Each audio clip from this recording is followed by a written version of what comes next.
guys, you all are welcome here. Today we are going to see a documentary related to World War I. Let's begin our study. It's a kind request to everyone, please note down all the important topic mentioned in this documentary which will help you in future.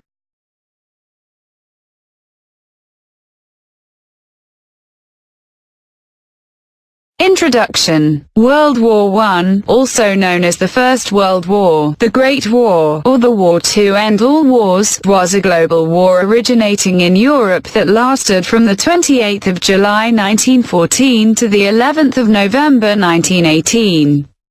More than 70 million military personnel, including 60 million Europeans, were mobilized in one of the largest wars in history. Over 9 million combatants and 7 million civilians died as a result of the war, including the victims of a number of genocides.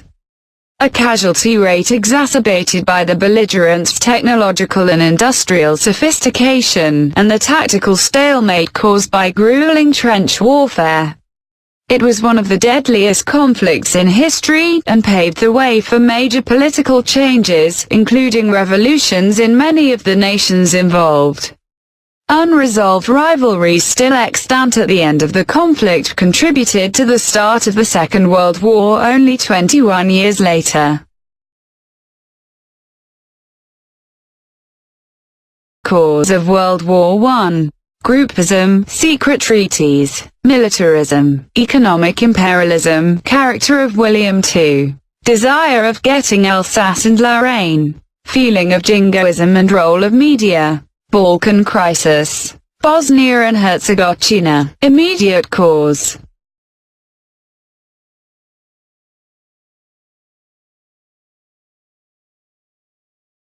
Consequences of First World War.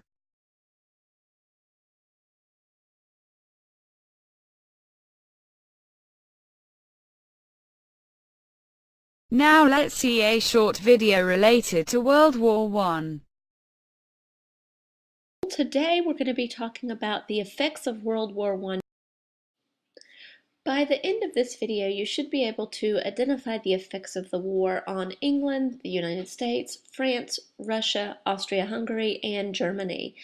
You should be able to define the terms creditor, famine, and reparation, and you should understand the economic impact of the war in Europe and how that led to World War II. We're going to start out by talking about the US and the UK. England had been the center of the Great British Empire before World War I, but the war marks the beginning of the decline of that empire. There were, nationalistic demands for independence throughout the non-European world. But the bigger problem that faced England was that they had been the great creditor nation of the world, meaning that they had provided monetary loans and shipping and insurance services to the rest of the world. But the cost of the war was so great that England consumed all of its credits and actually became heavily indebted to the United States. As a result of the war, the world's financial center shifted from England to the US, from London to New York. The US, who was removed by a whole ocean from the center of the world and center of the war and joined the war late, didn't suffer the same kind of catastrophic losses that the major European participants suffered. They did suffer a lot of losses of life. There were more than 100,000 killed, but that was actually small in comparison to the millions lost by the European powers. Furthermore, the war stimulated the U.S. economy. It increased employment and wages and brought great profit to the U.S. industries. And the United States actually emerged from the war as the greatest power in the world. Now, in both nations, the working class people and women who were fully employed during the war gained new rights and new status, and the distribution of income actually shifted in favor of the poor. Conversely, France and Russia were some of the hardest hit nations by the war. In France, heavy losses in manpower at the Western Front decimated an entire generation of Frenchmen, which came to be known as the Lost Generation. It's thought that this created a leadership vacuum when that generation came of age, and therefore they were less able to sustain their wartime losses. France also suffered untold property damage since most of the war was fought on French soil. In Russia, the war led to the Russian Revolution and a civil war which continued the conflict for 3 years beyond World War I.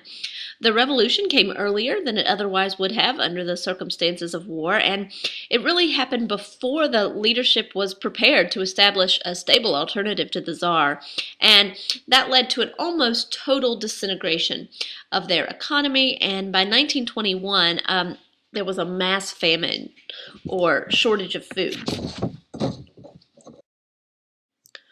Austria-Hungary basically collapsed during the war, torn apart by its multinational divisions, and although the treaty negotiators recognized a new political arrangement after the war, it also lacked stability. It was impossible to put to rest the multi-ethnic tensions between the people in the regions. Czechoslovakia was a relatively stable new state in the north, though it was also divided between two Slavic nationalities and included many Germans as well as Polish and Hungarian minorities. Romania was one of the Allied nations and was given a large share of territory, but that was territory that was inhabited by Hungarians. The greatest uncertainty, however, was in the areas where different ethnic groups could not be separated from one another and were included in the new multinational state of Yugoslavia. Both the Austrian and the Ottoman empires also had been destroyed without there being a real stable alternative. In the former European portion of the Ottoman Empire, the Turkish Republic emerged, while Albanians mingled with Greeks in Greece and Serbs in Yugoslavia. In general, this region was a patchwork of multinational states that would lead to conflict later.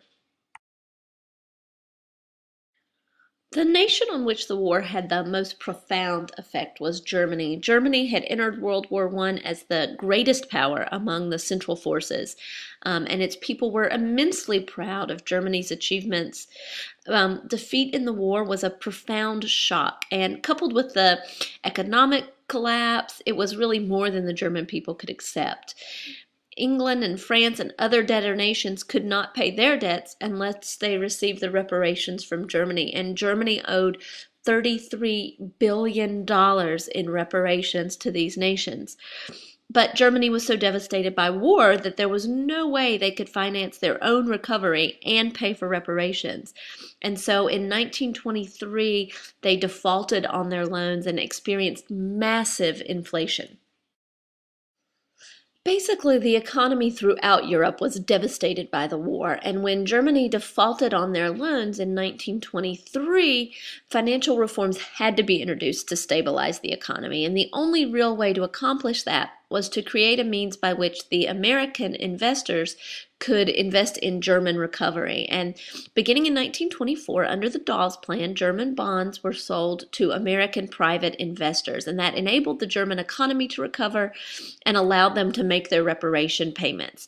But the problem with the system was that it was based upon the U.S. economy, and as long as the U.S. economy was prosperous, the system worked.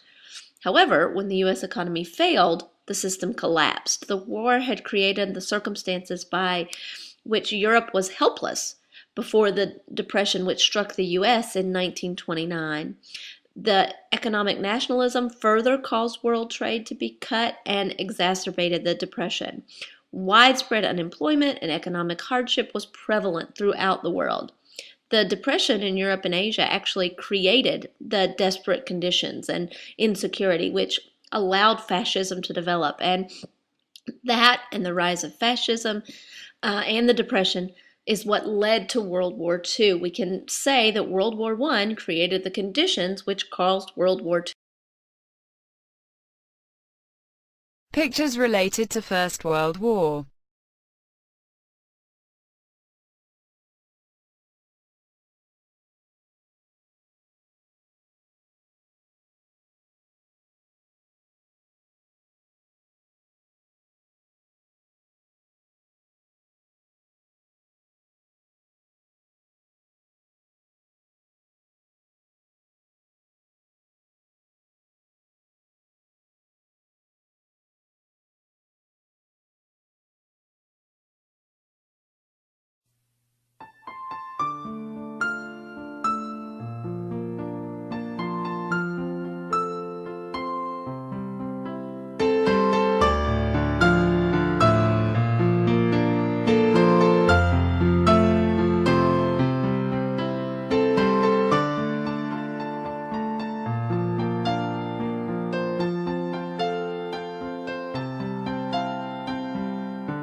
Events during World War I. Note down, it's very useful for your course.